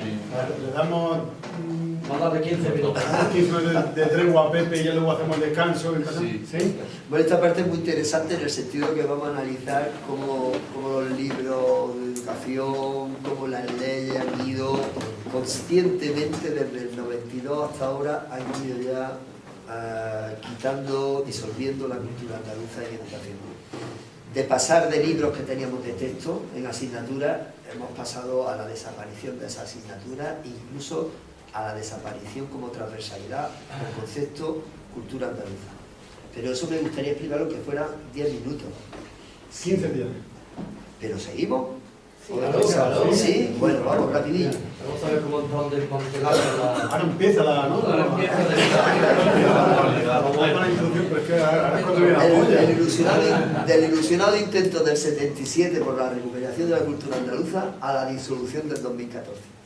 Bueno, esta foto la conocemos todos, son la gente pues totalmente desconsolada después de que Almería veía que no salía el referéndum, las movilizaciones del 4 de diciembre inmensas, recuperamos aquello que en el 36 fue frustrado, que era tener un estatuto de autonomía, pero el poder central no nos dejaba, nos costó una vida, Caparrós, en el 77, y en el 78, que ya también Isidoro Moreno en la anterior ponencia habló, Congresos de Cultura Andaluza, en un lugar donde ahora sería imposible realizarlo, que es la Mezquita de Córdoba.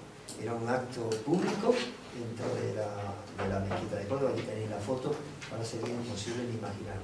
El primer estatuto que va a repetir en el segundo, nosotros ya llevamos 2 estatutos de autonomía, pues sería el artículo 12, el acceso de todos los andaluzes a los niveles educativos y culturales. Y dice además, afianzar la conciencia y identidad andaluza a través de la investigación, difusión y conocimiento de los valores históricos, culturales y lingüísticos del pueblo andaluz en toda su riqueza y variedad. Esto, que es tan esencialmente sustancioso, pues no solo no se ha llevado a cabo y se mantiene en el nuevo estatuto, sino que se ha luchado porque no se haga, o porque se haga lo peor posible.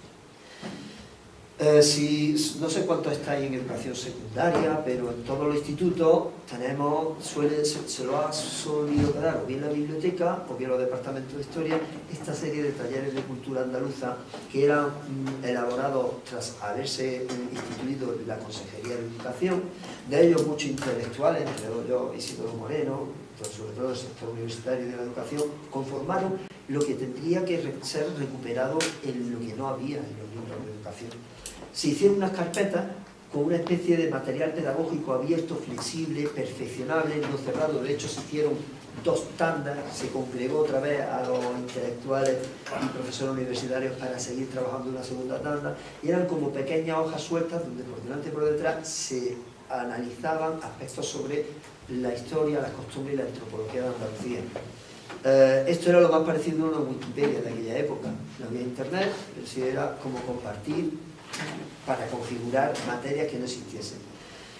En aquella época había libros de texto, en concreto pues de historia de Andalucía, como podéis ver, de la historia santillana, patrimonio de cultura andaluza, historia de Andalucía, cultura andaluza, incluso cómic en 3 tomos de historia de Andalucía. El profesor tenía que superar una oposición, dentro de la oposición un curso que podía ser mejorable, como dice ahí, pero un curso que le habilitara para tener nociones de cultura andaluza y no llegar a un centro andaluz cargado de tópicos o desconocimientos, ¿no? Pero llega el 92 y con el 92 se crea el primer desmantelamiento de la cultura andaluza y la LOS, a través de la LOS, que sería esa ley de enseñanza en la que nos hacemos europeos. La suplantación de la identidad andaluza por el concepto de ciudadanía ya va a aparecer constantemente en todos los textos, órdenes curriculares. La cultura propia a veces se va a llamar o se le va a calificar como fundamentalismo cultural. Hay que escapar de fundamentalismos culturales que nos encierran y no nos llevan a ningún sitio y ya empiezan a buscar la modernización, el concepto de modernización postmoderno, más allá de... Bueno, y a partir de 1992 Europa va a ser el referente y el discurso europeísta será el mercantilista, no es la Unión Europea, sino que ya todos conocemos que es la Unión Económica Europea. La cultura andaluza pasa, y esto es importante porque es el truco que se hace para desmantelarla, hay conciencia todavía en el pueblo, ¿cómo vamos a quitar asignaturas? ¿Cómo es posible? A ver si ahora... Vamos a cambiar del 4 de diciembre, vamos a pasar al 28 de febrero, que es menos peligroso. Pues vamos a cambiar la cultura andaluza como asignatura, la vamos a pasar a ser transversalidad. ¿Qué significa transversalidad? Pues que deja de ser asignatura y es un concepto como igualdad de género o como cultura de paz que todos los profesores tenemos que tener presente a la hora de dar asignaturas. Si yo tengo una conciencia de género, ¿no?, feminista, seré capaz, y tendré o ecologista, seré capaz de tener la herramienta suficiente y la conciencia como para que a mis niños en cualquier momento de un discurso en la clase planteen temas susceptibles como el tema del problema de género o como el tema feminista. Pero si no lo tengo o lo tengo mal incorporado, teóricamente, yo hasta soy capaz de darle un discurso patriarcal sin tener una formación feminista. Pues lo mismo pasa con la cultura andaluza. La cultura andaluza desaparece como materia y se convierte en un valor transversal que el profesorado, que no ha tenido antes una previa preparación, tiene que transmitir a su alumno, ¿vale? Entonces, se da el caso de que la Consejería de Educación renuncia incluso a sus competencias, porque las que tienen lengua propia, las comunidades que tienen lengua propia, tienen el poder de diseñar el 45% de sus currículos, los contenidos curriculares, de los contenidos submaterias. Nosotros se supone que como el andaluz no está considerado como una lengua, pues tendríamos solo el 35%, pero es que actualmente ni el 35% tenemos. Inconvenientes de la transversalidad ya lo hemos hablado, un poco por lo que he dicho antes, ¿no? O sea, ese hecho fundamental de que si no tienes conciencia y preparación como profesor, no puedes transmitirla. Segundo, que se reduce a un día. Todos se cuentan de Andalucía el 28 de febrero, que es el día oficial. Mirad, yo he vivido en un centro, he tenido la suerte de no tener que estar cambiando mucho de centro. En mi centro, desde los años 80, 90, los años 90, que se llamaba Desayuno Andaluz, que es lo que se ha quedado como fijo. En los 90 empezó a llamarse Desayuno Mediterráneo. ¿Sabéis cómo se llama ahora lo que comen los niños y lo que celebran los niños? Pues desayuno saludable. O sea, el día de Andalucía lo celebramos con un desayuno saludable, ¿vale? Además tiene su alto y bajo. Hace 2 años decían, ¿quién no toma cerdo? ¿Quién no? Y pasamos por las clases, ya ni eso, ya desayuno saludable y de dónde es lo que te buscamos. Bueno, en fin, o sea que hemos dado en ese sentido, es característico de... Y la cultura andaluza no aparece al convertirse como recurso, y al ser recurso, el profesor lo toma, pues como yo tengo este recurso, lo quiero utilizar, o lo cojo, pero nadie me obliga, no hay ley que me obligue a utilizar este recurso. Yo este recurso lo puedo hacer de otra forma, o como pueda, ¿no? El informe, los informes educativos salen cada curso escolar. Hay informes del 2000... bueno, Manuel Hijano es de donde he escogido la fuente de todos estos datos, porque es la Universidad de Málaga la que más estudios ha hecho sobre esto, ¿no? Entonces, informe educativo en el 97, Andalucía como elemento pasivo dentro de Europa, la cultura andaluza ya no aparece en este informe. En el 2001 no hay referencia alguna a la cultura andaluza además de ser irrelevante pertenece al pasado, se suele en algún sitio hasta incluso inducir a que pensemos eso. Y en el 2004 desaparece y aparece la segunda modernización. Es que antes la primera modernización es la que nos traía lo de la antigüedad.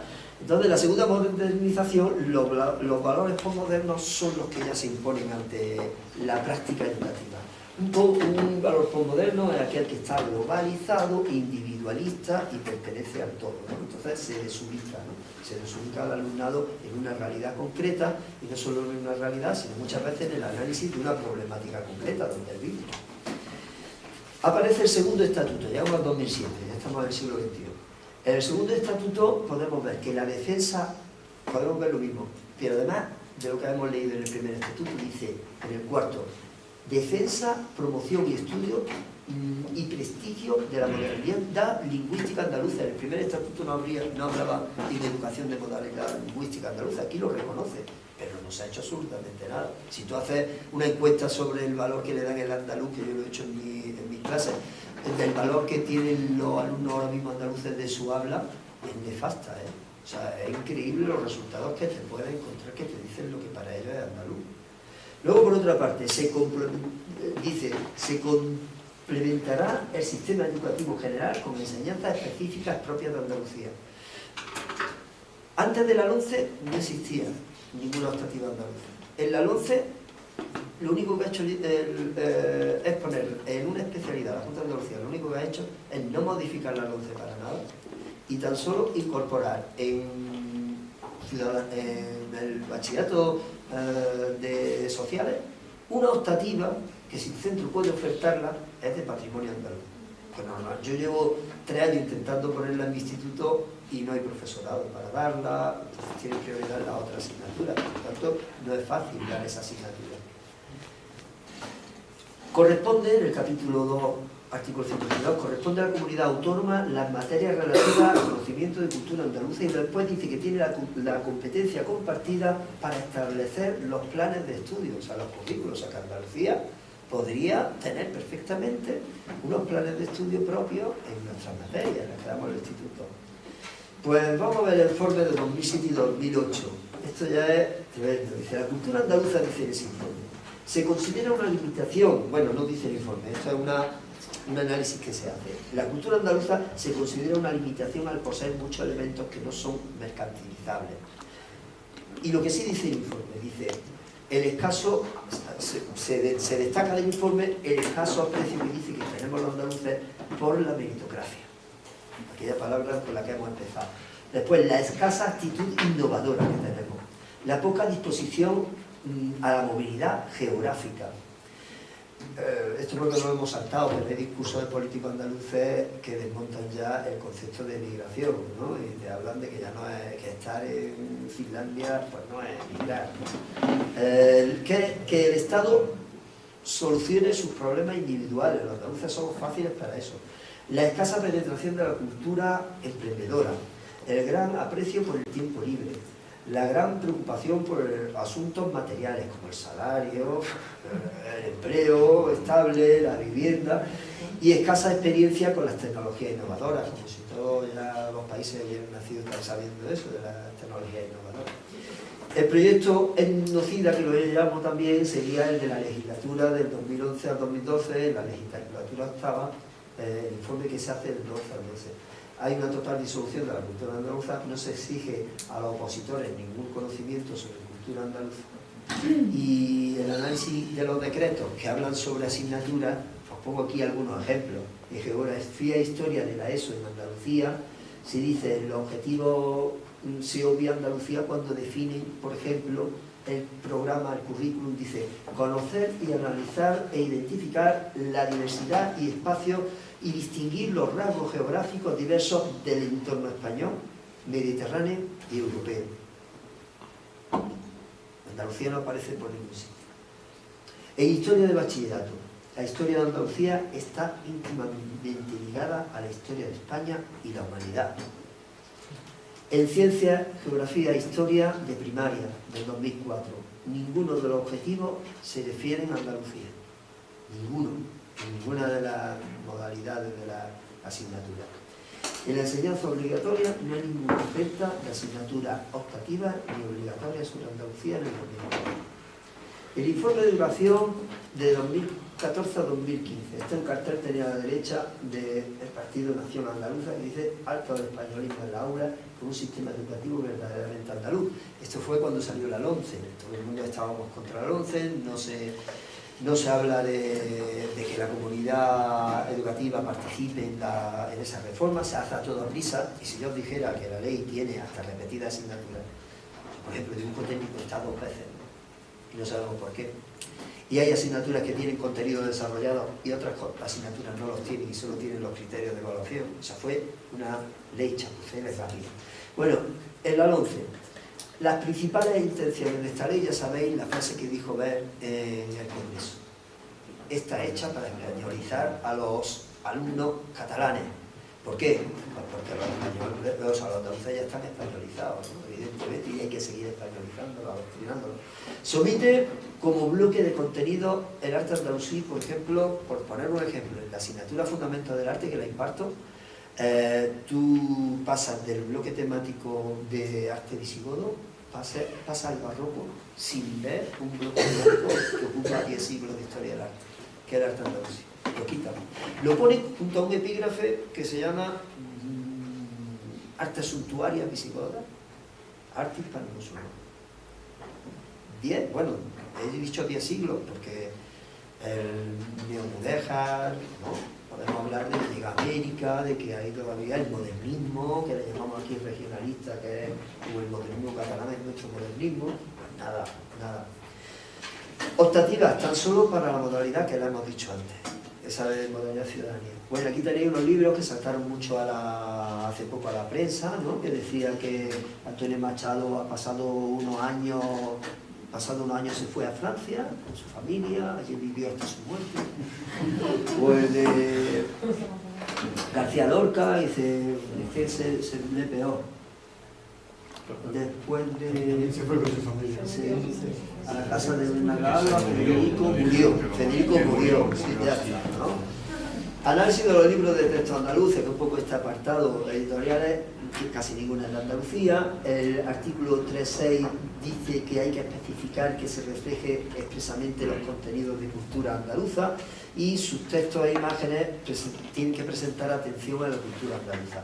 Muchos libros se publican igual que en el Estado, solo cambian que aquí, en la portada, le ponen una banderita andaluza. Y ya con eso han pasado la ley. El 62,5 de 130 libros analizados, esto fue un estudio que hizo Manuel Hijano, que es de donde he recogido todos estos contenidos que estoy dando, os diciendo, 130 libros analizados de lengua castellana y literatura y conocimientos del medio, el 25% de ellos son editoriales no andaluzas, 43% insertan referencias completas que aprueban, referencias que obligaban ya no a los libros decir que cumplían con la orden tal de la Junta de Andalucía por la que se publica este libro, pues ya ni eso aparecía. El 62% de los libros no hacen referencia a la cultura andaluza ni en imágenes ni en textos. A partir del 2000 no se especifica la obligación de incorporar ese texto que os he dicho en la solapa del libro, y así la Junta de Andalucía fue la primera administración del Estado que renuncia a ejercer una competencia propia. Y luego, pues, el análisis de los libros, si seguimos, pues vemos cuestiones sobre Andalucía que no son siempre correctas. Por ejemplo, en el libro, por poner un ejemplo sobre el conocimiento del medio de sexto de primaria de Guadiel, dice en su página 87, Andalucía accedió a la autonomía mediante la aprobación de su estatuto el 28 de febrero de 1980. O sea, Andalucía es lo que accede a la autonomía por un referéndum el 28 de febrero constituyente, en el que quiere decir si quiere ser o no autónoma, no porque estuviera votando un estatuto de autonomía. Publicaciones que los contenidos son referencias a aspectos folclóricos, tópicos, es lo único que se me puede decir. Yo tuve el caso de tener en mis manos el libro de mi instituto de segundo de ESO, de historia, de sociales, y el libro de mi hija que estudió en bilingüe, en francés. Al-Ándalus, en el libro de francés, se trataba en 2 temas, prácticamente en 16 páginas, con dibujos didácticos, esquemas de lo que era una medina, las costumbres de no sé qué, la cultura de Al-Ándalus. Bueno, Al-Ándalus, en un mismo libro, de una editorial de aquí, en 2 páginas, con una foto de la Alhambra y una foto de la mezquita de Córdoba, simplemente. Y con el relato que ya sabemos que nos han contado de siempre, ¿no? ¿Nos encaminamos hacia el tercer holocausto educativo en Andalucía? ¿Cuándo aún no hemos superado los 2 anteriores? Pues yo creo que sí, que no... Bueno, esto un poco hablando de lo de ver también, españolizar, considerar nuestra cultura una mezcla de todas las civilizaciones, no se le da entidad propia, y los objetivos como profesores, el alumnado no tiene menor conciencia de pertenecer a una cultura o una identidad como pueblo. Las políticas sobre enseñanza propuestas, este estudio lo he hecho con mi alumno. Políticas sobre enseñanza andaluza propuestas por los partidos ante las últimas elecciones andaluzas. Una comparativa. Vamos a ver. Fracaso escolar. Lo omite el PSOE. O sea, el PSOE en su programa electoral nos habla de que Andalucía sufra un fracaso escolar. Normalización de la lengua y la habla andaluza, el PSOE lo introduce en su programa. Curiosamente, es lo único que introduce en su programa sobre cultura andaluza. Y Andalucía adelante, adelante Andalucía y Nación Andaluza ha sido lo mismo. Obligatoriedad de textos escolares de contenido andaluz, solamente adelante Andalucía y Nación Andaluza. Reconocimiento y divulgación de identidad, historia, cultura andaluza en las universidades y en centros escolares solo nacionales andaluzas. Fomentar la obra de Blas Infante en educación, Adelante Andalucía y Nación Andaluza. Crear especialidad de historia y cultura de Andalucía en carreras de las universidades de Andalucía, solamente Adelante Andalucía y Nación Andaluza. Informar de contenido, o sea, uniformar los contenidos en toda España, los que veis ahí, no quiero inaugurarlo. Luego no mencionan a su programa, en su programa la cultura andaluza y educación, pues algunos porque son partidos muy temáticos, muy hacia conseguir un objetivo. Otros pues porque les falta ese análisis, porque son progresistas, son partidos, pero les falta dar ese pie, y otros porque evidentemente lo llevan en sus genes, no de la cultura andaluza. Luego hay otras ideas interesantes como son pruebas de conocimiento sobre Andalucía en el acceso al profesorado, que menos que meterlo en los cursos del máster que yo estoy impartiendo de educación para profesorado de secundaria, planes de formación de cultura andaluza, supervisión de proyectos editoriales andaluces, todo eso lo hace Nación Andaluza. Educación pública aconfesional y laica, los que veis ahí, ¿vale? Y defensa de la enseñanza concertada, evidentemente, pues Ciudadanos y PP. Crítica a la educación inclusiva, es curioso que Ciudadanos se oponga a la educación inclusiva, en el sentido de que pueda pensar que puede ser una lacra para la calidad de enseñanza, no sé, pero lo encontramos en su programa. Reforzar la autoridad del profesorado nos indica el sentido pedagógico que tienen de la educación como un elemento de estatus, de autoridad sobre alguien, ¿no? Y intereses mercantilistas de la educación, pues, evidentemente el más banquero de los banqueros, Ciudadanos, ¿no? Necesidad de desmontar el metarrelato, que se supone que el que nos da el poder serían algunas alternativas de decolonizar la enseñanza. Pues yo creo que es fundamental que se trate en el aula la forma de hablar y de comunicarse con dignidad, la expresión no aparezca, que su forma de expresión no aparezca rodeada de los consabidos tópicos cuando se dirige al alumnado, que se encuentre integrado el alumnado, que se consiga encontrar el alumnado integrado en su entorno por la identificación con una visión positiva de los valores que tiene tanto su historia como su cultura, que respete y defienda su seña de identidad frente a la globalización, los vínculos culturales con sus semejantes y la solidaridad podría configurar una sociedad que tiene vínculos en común. Y por otra parte, y de la diversidad cultural. La dictadura de la sospecha, que la mantiene María Caso, de la especialidad de arte, y la dictadura de la sospecha sería una herramienta que dentro del aula tenemos que potenciarlo, el profesorado, que sería la alternativa a crear microrrelatos que nos hagan pensar y dudar de lo que nos cuentan todos los días los medios de comunicación y los poderes, ¿no? Aquí no me voy a meter mucho, es interesante, lo podéis luego ver más detenidamente si queréis, o podemos hablar más detenidamente. Se da mucho, sobre todo yo lo tengo porque esta teoría va sobre el análisis de imágenes y de los mensajes a través de imágenes, cómo crear relatos alternativos a todos esos mensajes por imágenes. Las nuevas materias que yo pienso que podíamos ir repensando para descolonizar la educación en Andalucía sería una revisión primero crítica de los currículos, no es crear nuevas materias por crearlas, sino que ya se diera otra visión de ellas. Una nueva narración de los contenidos, tomando como sujeto activo a Andalucía y, por lo tanto, la asignatura de historia para revisar el discurso histórico sustentado por los vencedores. Y el pueblo andaluz sería el auténtico protagonista. Sería la clave mínima con la cual empezar a construir una historia de Andalucía. Valor intercultural de nuestra cultura. Si nosotros rechazamos llevar la cultura andaluza al aula, estamos rechazando un valor tremendo de transmitir interculturalidad, puesto que nuestra cultura es mestiza y por lo tanto estamos desaprovechando pues esa cultura del pueblo gitano, sefardí, andalusí, que configura una misma cultura. Y luego ya pues, otro sería dignificar el habla, o sea, normalización del habla andaluza en la educación. el habla, sigue, porque los alumnos, como he dicho antes, siguen sintiéndose acomplejados de su habla o piensan que es una forma no correcta de hablar. Incorporar nuevas asignaturas. No se entiende que nosotros, teniendo un legado tan importante como el árabe, no tenga un mismo estatus para nosotros como pueda ser el latín. El profesor Martínez Montávez dice que nosotros a nuestro vocabulario tenemos 500 palabras de origen árabe. Yo sé, sin estudiar árabe, cómo se dice piedra.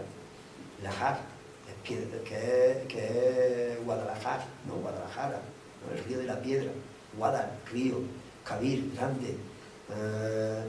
¿Cómo se llama el baño? Alama, Alhama, baño, el baño. Malah, sal, Malah, la Malah. Si es que no nada más que con que sepamos nombres de nuestros pueblos, ya sabemos, según Montávez, 500 palabras. Estudiando en secundaria 500 palabras más, nuestros alumnos serían capaces de leer un periódico, ¿no? Y cuando subieran a la AMRA se irían identificando con algo que no es ajeno a ellos, ¿no? Y ya está, pues así hasta todo. Por ejemplo, el deporte se me ocurre. El deporte, tenemos una historia del deporte muy importante que la mayoría de nosotros no la conocemos, que son las magníficas juegos, o los juegos de la Alpujarra, ¿cómo se llama? El eslabón perdido, la Olimpiada Morisca de Puchena, que es el eslabón perdido entre las Olimpiadas clásicas y las Olimpiadas modernas, pero clasificadas por el Comité Olímpico Internacional, ¿eh? O sea, que las consideran. El Comité Olímpico Internacional tiene considerada la Olimpiada Morisca como el eslabón perdido entre una Olimpiada y otra, que se hicieron durante los momentos de paz de la guerra de la Alpujarra. Y ya está, un poco con esto.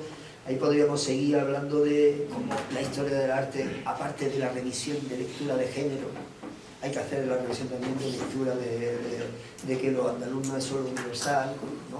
Porque a veces eso lo secuestra en la cultura, y extender el conocimiento de nuestra identidad a todos los niveles académicos, en la educación reglada, e involucrar a la sociedad general en este conocimiento, en una educación permanente a través de los medios de comunicación, que tampoco se implican en ello. Y muchísimas gracias, de verdad. Yo sé que